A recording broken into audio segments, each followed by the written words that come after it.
Let me congratulate again to the President of the Slovak Republic, Zuzana Čaputová. Now it is time to move forward with our program with keynote speeches. And the first one will be delivered by the Czech Foreign Minister, Jan Lipavský. Please, Mr. Lipavský, the floor is yours.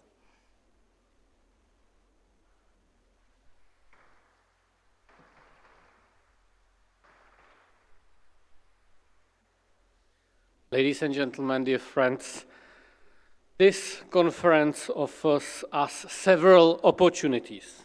We can look back on the past 5 years of the first Commission led by Ursula von der Leyen. We can debate the challenges the EU and its member states are facing and will face in the coming years as our geopolitical environment drastically changes. Finally, we should try to come up with ideas how to adjust our policies and governance structures for the tasks that are ahead of us. Back in 2019, Ursula von der Leyen described her team as a geopolitical commission. The outgoing commission has been, without a doubt, exactly this. However, let's focus on the future. We are entering the new institutional cycle under very different circumstances. Today's tasks before the Union and its member states are much more complex than 5 years ago. The international order, as we have known it, is collapsing and we need to react. The EU faces the challenge of building its position as a global player, both geopolitically and economically. Strengthening the EU's competitiveness and ensuring security are key elements of the EU strategic agenda for the next 5 years. And rightly so. Security and prosperity are what our citizens expect from us.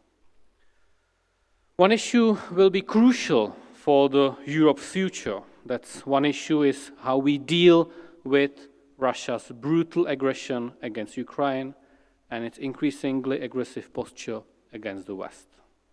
There is a reason why this conference started with a panel dedicated to Ukraine support and continues with a panel dedicated to the new European strategy towards Russia. Support for Ukraine and its victory against Russia is an imperative for all of us. A Russian victory would mean a less secure and more volatile Europe. It is also a key part of a much larger struggle to preserve the world order governed by the UN Charter and international law. Our security and prosperity depend on whether we succeed in this struggle. That needs to be our answer to those who advocate appeasement towards Russia.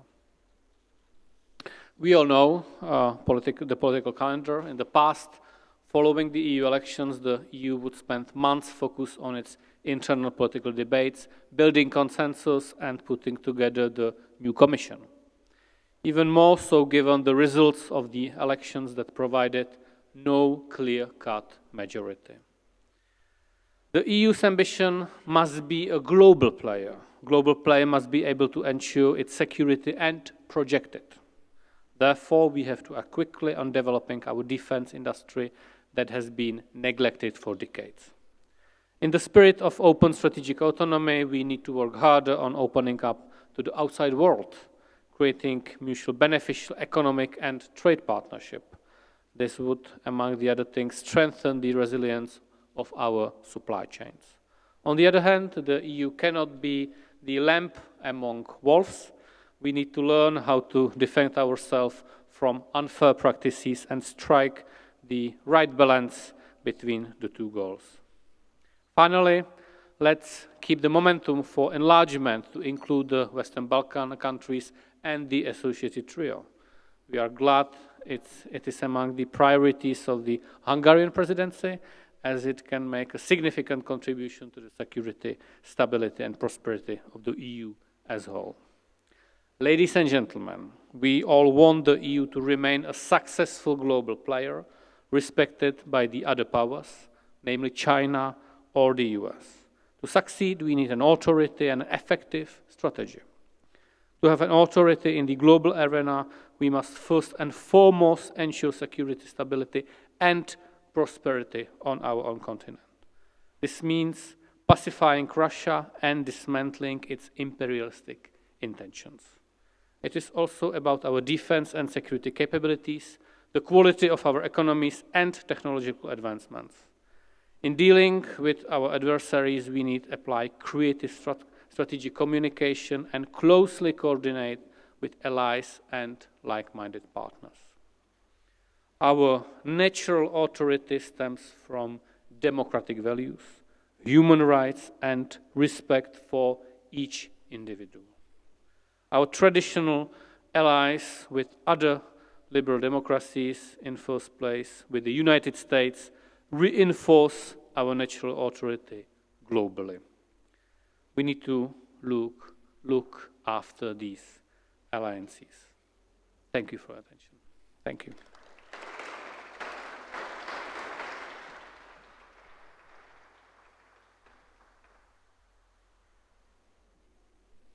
Thank you very much, Minister. Thank you also to Madam President, and congratulations once again. Minister Jan Lipavský spoke about priorities for the next cycle, and you spoke also why we need new strategy towards Russia, which is exactly the topic for our next discussion. But before we open the chat, let me give the opportunity for another speaker, and let me welcome on stage the chairman of the Chamber of Deputies of the Czech Parliament, Madam Markéta Pekarová Adamová. Please come here on stage.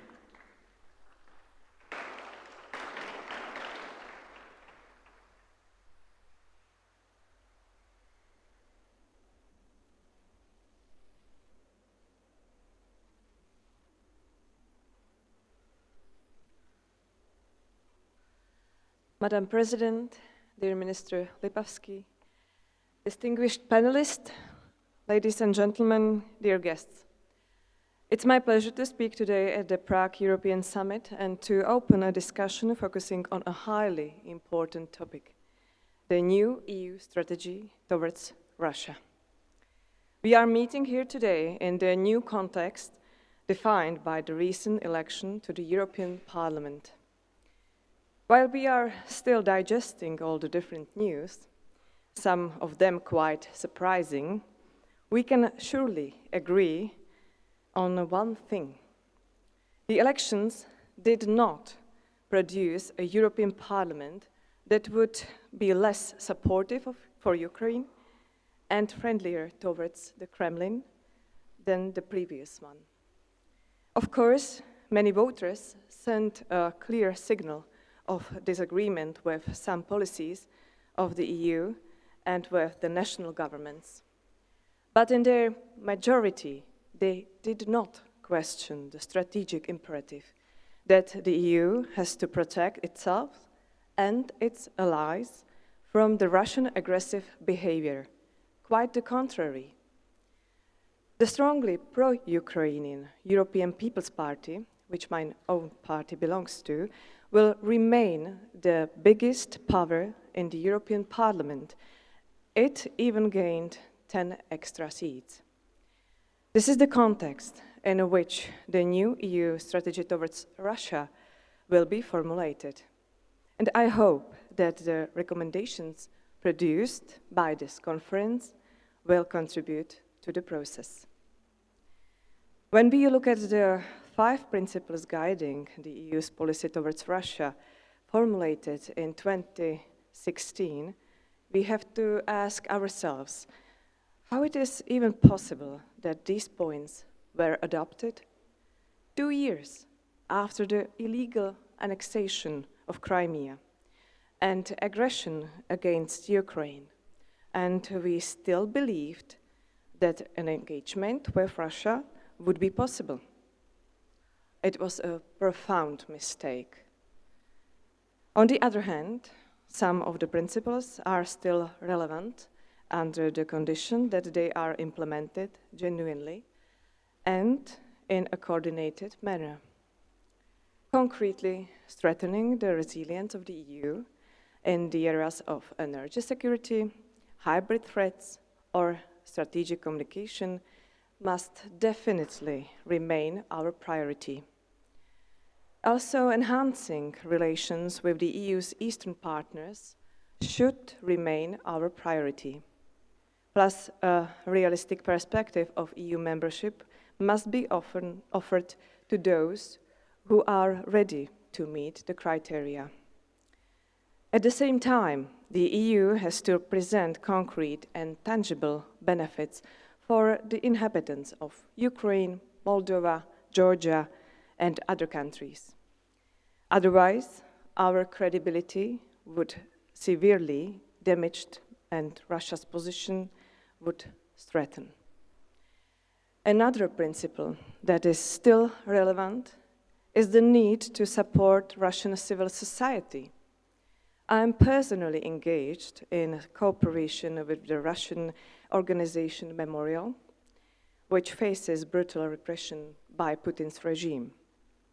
Also, I am proud that we have here today Žena Němcová, who will provide useful insight regarding the situation and the potential of the Russian democratic activists. The new EU strategy towards Russia must reflect the fact that we are in a long fight with a brutal dictator and aggressor.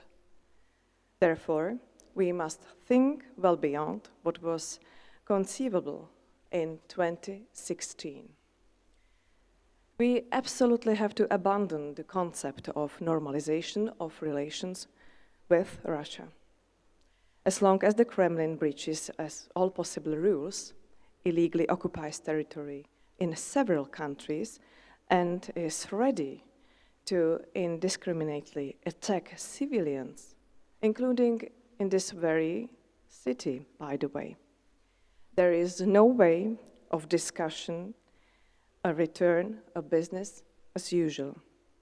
This should apply to all domains, including the economy, where sanctions must be duly implemented and energy dependency finally eliminated. Non-normalization has to apply to diplomacy, which is a perfect tool to remind the Russians that they are not part of decent society. I can hardly imagine our ambassadors attending the so-called inauguration, and I personally like the approach of some EU member states that have decided not to have ambassadors in Moscow at all. Ladies and gentlemen, I know that our time is short, therefore let me share one last point which also concerns diplomacy.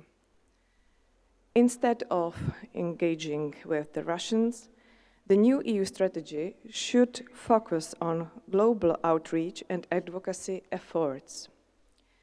The war is happening on European soil, it is true, but it is not only a European war. The Russian aggression is an assault against the global rules-based order. Still, we struggle to convince some of our non-European partners to pay enough attention. The stakes are high.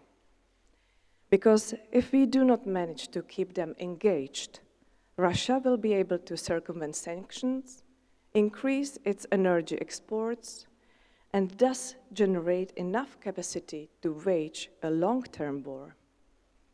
To conclude on a positive note, I am proud of how active Czech diplomacy has been since the start of full-fledged aggression in 2022. Just to name the most recent activities, let me congratulate the Foreign Ministry for hosting the NATO meeting in May. Also, the Czech Republic has been one of the most active countries in implementing Zelensky's peace plan, and I firmly hope that this effort will contribute to the success of the upcoming peace summit in Switzerland. I have to mention the Czech ammunition initiative, which is providing Ukraine with much needed help.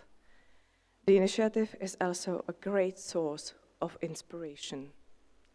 Last but not least, let me thank the Ministry of Foreign Affairs for hosting this year of the Prague European Summit, and Europeum and the Institute for International Relations for organizing it.